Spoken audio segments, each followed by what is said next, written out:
Hebrews chapter 3 is where we're going to pick up again this morning. As we continue our study through the book of Hebrews, verse by verse, we've wrapped up chapter 2. We're going to begin chapter 3. Have you ever been caught in one of those debates? On who's the GOAT? For those among us who are not sports fans, GOAT is the greatest of all times.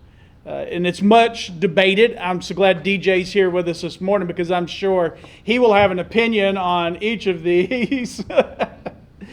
In basketball, is it Michael Jordan or is it LeBron James?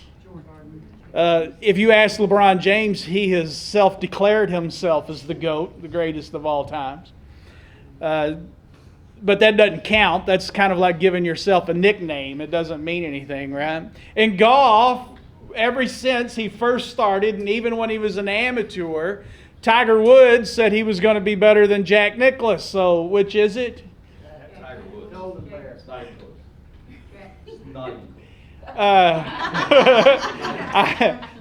I told you DJ would have opinions, y'all.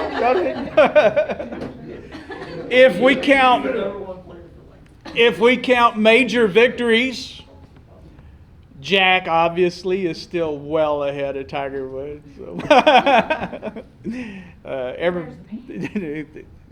I'm getting the look like them's fighting words back there from the back. Football, is it Tom Brady or Peyton Manning? I wasn't going to put Peyton on the list until I told Brian Good yesterday what I was going to do for introduction, and he's the one that suggested that I include Peyton Manning in that list. Obviously, you can tell that Stephanie is a 49ers fan.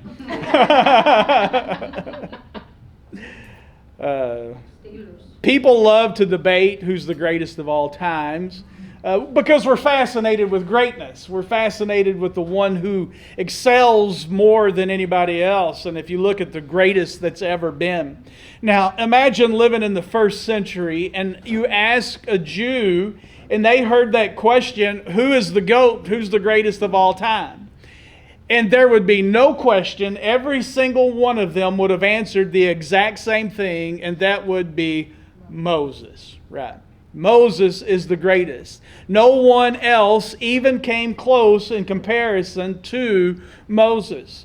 I know it's difficult for us to imagine living in America today, the fascination for us to comprehend the reverence that the Jew had for Moses in the first century, and even still today to a lesser extent, that they have such a high regard for Moses. He was greater than all the prophets who had ever been before or after. And not only that, Moses in their mind was greater than any other Jew that had ever lived.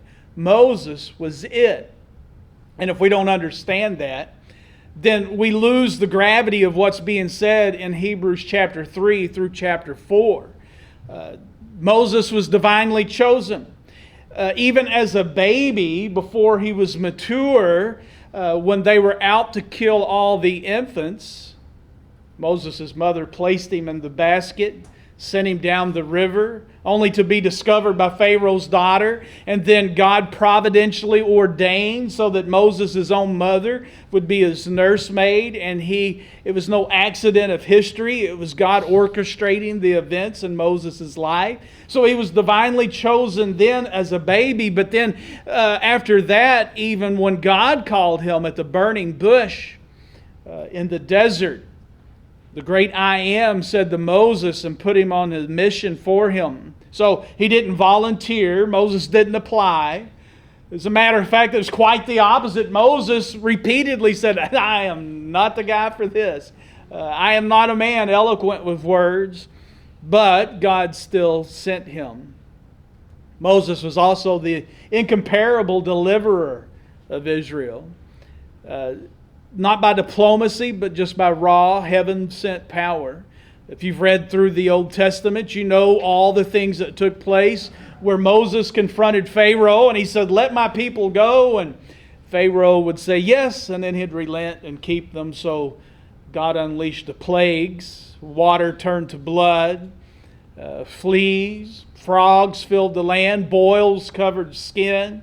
And even at the end, besides the hail and darkness, death passed upon everyone who was not under the banner of the blood of the Passover. And then, as they fled from Pharaoh and Egypt, and they came to the Red Sea, and miraculously, as Moses placed his staff there, the Red Sea departed. The people walked through on dry land just to turn around and see the Red Sea take back its banks and destroy the pursuing army. As they were led through the desert, Moses struck a rock and water came gushing out, enough water to feed or to water 2 million people and their flocks. Moses also served as Israel's greatest prophet. God communicated to other prophets. There'd be signs, there'd be visions, they would have dreams, and God would use various means, but with Moses it was different. With Moses, God spoke to him face to face. Numbers chapter 12, verses 6 through 8. There, God tells us, if there is a prophet among you, I, the Lord, make myself known to him in a vision. I speak with him in a dream.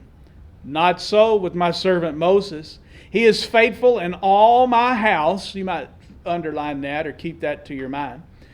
With him I speak mouth to mouth clearly and not in riddles, and he beholds the form of the Lord. So every prophet in Israel had dreams and visions, but not Moses. Mouth to mouth, face to face, God clearly instructed and told Moses. There was no riddles, there was no shadows. It was unmistakable revelation from God. This is in fact how Moses received the 10 Commandments from God, who wrote them on the tablets. And Moses' exposure to God there was so profound that his face shone and he had to cover it with a veil. Moses was second only to the unfallen Adam in intimacy with our God. So what a prophet Moses was. Moses was also a lawgiver. To the Jew, the law was the greatest thing in all the world that they have. It was the crown jewel of their religion. And Moses was the channel by which they received the law from God. The 10 Commandments, the tabernacle, the priesthood, the entire sacrificial system that was so important to the Jews all came through Moses. Michelangelo's statue of Moses, I don't know if you've seen it or a picture of it, is Moses cradling the law in one hand and the arm that holds it's very strong and muscular. A picture of the person that Moses was. And then he was Israel's greatest historian. Moses wrote the Pentateuch. He wrote the first 5 books of the Old Testament: Genesis, Exodus, Leviticus, Numbers, and Deuteronomy. Without Moses, we would not know how creation came to be. Without Moses, we would not know exactly what took place in the great flood. We wouldn't know about the fall. We wouldn't know about the Garden of Eden. So he gave us the foundation for all of Scripture, and the passage that tells us in Genesis chapter 3 that eventually there would come a Messiah that would crush the head of Satan. And in all of this and all of his greatness, Moses was also extremely meek. As a matter of fact, Numbers chapter 12 and verse number 3 says that Moses was very meek, more than all the people who were on the face of the earth. So he was humble and meek. Very remarkable. He was the greatest. But it hadn't gone to his head. Why not?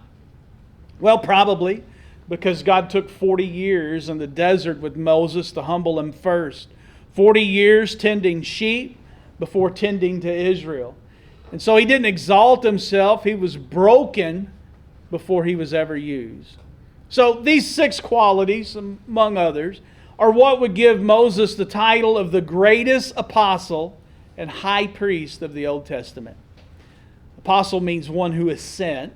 And Moses certainly fit the bill for somebody who was being sent by God, appointed by God, as his representative both to his people and to the court of Pharaoh. And to his priestliness, F.F. Bruce said this and explains, It was his brother Aaron, and not he, who was high priest of Israel, so far as title and investure is concerned. But it was Moses and not Aaron who was Israel's true advocate with God. And this is memorably illustrated when the Jewish people were fighting the Amalekites. And who was it that held up their hands for them to win the battle? It was Moses. And who was supporting in his arms when they grew tired? It was Aaron and Hur. So Moses was the greatest apostle